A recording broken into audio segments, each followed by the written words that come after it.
Lu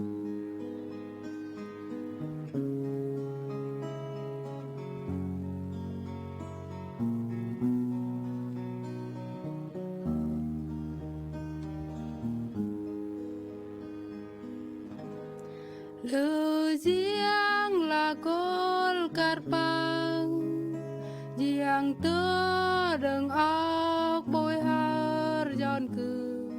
tam tu kết can trăm paham này xa ơi tu mua nươm ca ni ban giang khám khách ni cóp giang ơi paham lối lối trôi clay buông ban châu nhớ reng ăn lư áo tầng tô lôi lôi sương giang là nghiêm par hang giòn cư giang tờ nai ta cư tam bên trò cư dâng tay giang sát lô tăng ốc lôi giang nâng à liêm cư giòn cư pi chú ăn nạp ăn cháu o nhớ reng giang kham khek nik ban giang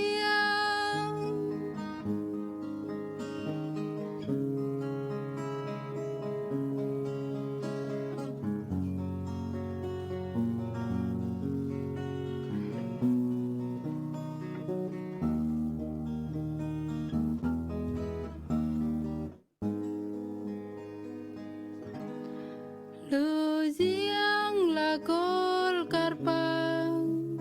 giang tơ đừng óc bôi hơ giòn cư tam tu kết can trăm paham này xa ơi tu mua nươm ca ni ban giang khám khách ni cóp giang ơi paham lối lối trôi clay buông ban châu nhớ reng ăn khám khách nik ban giang